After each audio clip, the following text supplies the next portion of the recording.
Salut à tous, bienvenue dans cette nouvelle vidéo. Si vous n'êtes pas encore inscrit sur cette chaîne YouTube, inscrivez-vous, partagez le plus possible, partagez sur Twitter, partagez sur les réseaux sociaux.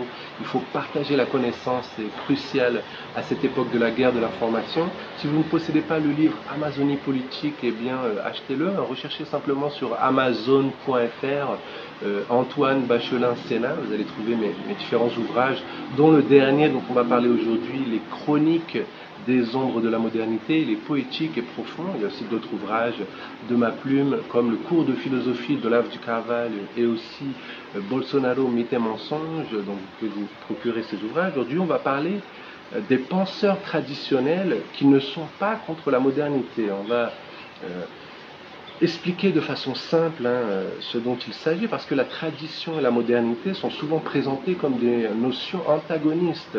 Pourtant, leur opposition ne doit pas être réduite à une simple rivalité. Ce sont des concepts vastes, englobant des réalités qui s'étendent sur des siècles, mais qui touchent des phénomènes d'ampleur presque planétaire. La tradition puise ses racines dans un passé immémorial, tandis que la modernité masque une rupture récente, mais très significative. On va explorer non pas leurs détails, ce serait une tâche écrasante, mais on va se concentrer sur l'essence, l'élan fondamental qui anime la tradition et l'idée centrale de la modernité, car derrière la diversité de leurs manifestations, chacune semble animée par une aspiration unique, un esprit qui les définit et les éclaire. Qu'est-ce que la modernité? C'est une rupture philosophique. La modernité, pour le sens commun, c'est le progrès technique. Dans le langage courant, être moderne, entre guillemets, évoque spontanément une notion positive liée au progrès, surtout technique. Une voiture moderne qui consomme moins, qui va plus vite. Un réfrigérateur moderne qui conserve mieux les aliments. Cette perception associe la modernité à une amélioration pratique, à une efficacité accrue. On pourrait en ce sens dire que chaque époque a eu ses entre guillemets modernes, ces individus qui cherchaient à dépasser leurs prédécesseurs en ingéniosité ou en confort, mais cette définition reste superficielle et ne saisit pas l'essence du concept. En fait, la modernité, dans son acceptation philosophique, c'est une nouvelle ère pour l'humanité. Elle émerge à la fin du XVIe siècle, en fait, elle s'affirme pleinement plus tard au XVIIIe siècle avec les Lumières et marque une rupture radicale avec le passé. À cette époque, des penseurs commencent à concevoir leur temps non pas comme une suite d'avancées techniques, mais comme l'entrée dans une ère nouvelle. Être moderne, ce n'est plus seulement être meilleur que ses ancêtres, c'est être fondamentalement différent.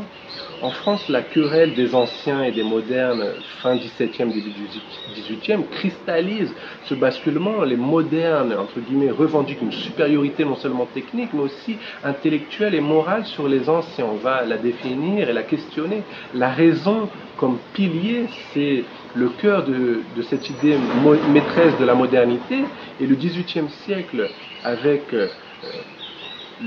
l'expression célèbre « âge de la raison de l'humanité », entre guillemets, c'est un moment où les hommes seraient, soi-disant, devenus pleinement maîtres de cette faculté.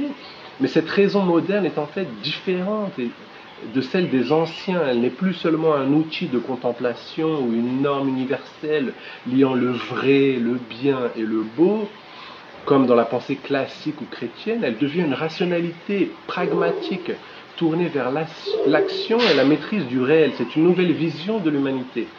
Avec la modernité apparaît une conception inédite de l'histoire. L'humanité est vue comme un tout en évolution, comparable à un individu passant de l'enfance à la maturité.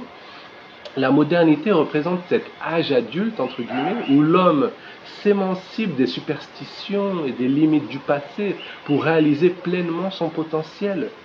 La philosophie de l'histoire, née au XVIIIe siècle, illustre cette ambition, comprendre le devenir collectif de l'humanité comme une marche vers le progrès.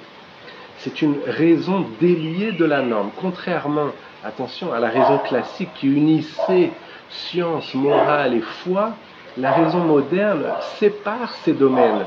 Découvrir une vérité scientifique, une loi physique par exemple, ne dit plus rien sur ce que l'homme doit faire. La nature devient neutre, un champ de régularité à analyser, à exploiter, sans valeur morale intrinsèque. Ainsi, la raison passe de la raisonnabilité, une quête du bien et de l'harmonie chez les anciens, à la rationalité chez les modernes, une capacité d'analyse et d'action. Et on va voir où ça nous amène. Cette rationalité transforme la raison en outil de pouvoir. C'est une puissance pragmatique. Cette raison, cette rationalité n'invite plus à contempler l'ordre des étoiles comme le sage antique, mais à calculer, prévoir, agir. La science moderne ne cherche pas le sens profond des choses, mais leur utilité pour l'homme.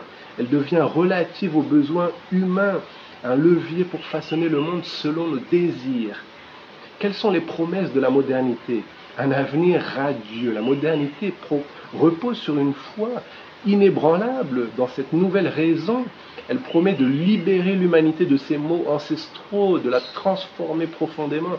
Ces espoirs se déclinent en 3 ambitions principales. La fin de la misère, la liberté, l'égalité, la paix et une humanité moralement meilleure. La fin de la misère. Grâce à la science, l'homme dominerait la nature, surmonterait la pénurie et dans les rêves les plus audacieux, comme chez Rabelais au XVIe siècle, vaincrait même la mort. Cette aspiration à transcender la condition humaine traduit une rupture métaphysique majeure. Liberté, égalité, paix. La raison rendrait les hommes plus libres par leur pouvoir accru, plus égaux par la diffusion du savoir et plus pacifiques par une rationalité supposée apaiser les conflits. Ce mythe d'une société industrielle pacifiée, née il y a 2 siècles, perdure malgré les contre-exemples historiques. Une humanité moralement meilleure. Les Lumières affirment que le progrès technique et économique améliore l'homme. Le mal viendrait du malheur. En le supprimant, la science rendrait les hommes bons. Cette idée, plus de savoir, plus de vertu, est au cœur de la modernité initiale. Mais cette modernité est en crise. Ses promesses intactes jusqu'au début du XXe siècle ont été ébranlées par les guerres mondiales, le communisme et les excès de la rationalité technique, la bombe atomique, la déshumanisation. Aujourd'hui, certains critiquent la modernité sans pour autant la rejeter. Les écologiques ou les penseurs New Age déplorent ces dérives, la robotisation, l'aliénation consumériste, tout en restant pourtant dans son cadre. Le soi-disant salut par les droits de l'homme. Mais de quel homme parlons-nous? Face à ces désillusions, un courant récent tente de sauver, entre guillemets, la modernité en la dépassant. La science seule ne suffit pas, il faut y ajouter une nouvelle valeur, les droits de l'homme. Inspirée par Kant, cette philosophie postule que l'homme, imparfait mais perfectible, mérite un respect inconditionnel pour son potentiel. La modernité devient alors l'ère de la tolérance, du dialogue et de l'autonomie, combinant rationalité scientifique et dignité humaine. Mais la tradition, face à la modernité, élaborons une pensée vivante et critique, car la tradition, elle, loin d'être un vestige dépassé, reste une philosophie vivante, riche de 24 siècles de réflexion, de Platon à nos jours. Elle ne s'oppose pas en fait à la modernité par réaction, elle propose une vision alternative, ancrée dans une intuition radicalement différente. Examinons d'abord ces critiques avant d'en dégager l'esprit profond. Premier point, le progrès scientifique, une fausse évidence. Les modernes raillent la tradition pour son primitivisme technique. Platon n'aurait pas construit l'avion, saint Thomas pas même une bicyclette. Mais ce retard n'est pas une faiblesse. La tradition ne nie pas la science. Elle questionne sa finalité. Dominer la nature est-il toujours souhaitable? Manipuler les gènes ou défier la mort risque-t-il de créer des monstres? Loin d'être rétrograde, la tradition invite à contempler un ordre caché dans les choses, une harmonie qu'il faut mieux respecter que détruire. Deuxième point, la société économique est en fait une guerre masquée. Les modernes vantent le développement économique comme source de paix et de confort, mais la tradition y voit une illusion, car plus on satisfait de besoins, plus on en crée, jusqu'à perdre le sens du nécessaire et du superflu. L'économie moderne légitime cette spirale en déclarant tout désir naturel. De plus, elle repose sur la concurrence, une guerre déguisée où l'objectif est d'écraser l'autre. Les sociétés industrielles ne sont pas pacifiques, elles canalisent le conflit sous des formes subtiles. Troisième point, la démocratie est en fait un idéal imparfait. La démocratie, fierté des modernes, promet la souveraineté de tous, mais comme le note Rousseau, elle exige un peuple de Dieu pour fonctionner. Sinon, elle devient une lutte d'intérêts individuels, chacun revendiquant des droits au détriment des autres. La tradition ne rejette pas cet idéal. Elle le pratique dans des communautés restreintes comme les monastères, mais doute qu'il s'applique à des millions d'individus sans une vertu exceptionnelle. L'esprit de la tradition, c'est en fait l'imperfection humaine, c'est une intuition fondamentale. Derrière les critiques se dessine le cœur de la tradition. L'homme n'est pas parfait. La modernité le voit comme un être autosuffisant, capable de devenir son propre Dieu par la science et la raison. La tradition, au contraire, insiste sur la fragilité, la liberté imparfaite de l'homme. Le christianisme l'exprime avec force. L'homme est une créature pécheresse, perfectible, mais dépendante d'une aide extérieure, la grâce, pour s'élever.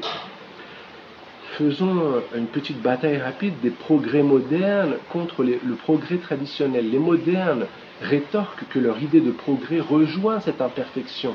L'homme s'améliore par ses propres moyens, mais la tradition distingue les deux. Dans la modernité, le progrès est une conquête humaine, un pouvoir illimité. Dans la tradition, il est limité par la condition humaine et nécessite une transcendance. Là où la modernité proclame l'athéisme et fait de l'humanité son propre salut, la tradition rappelle que l'homme n'est pas Dieu, même collectivement.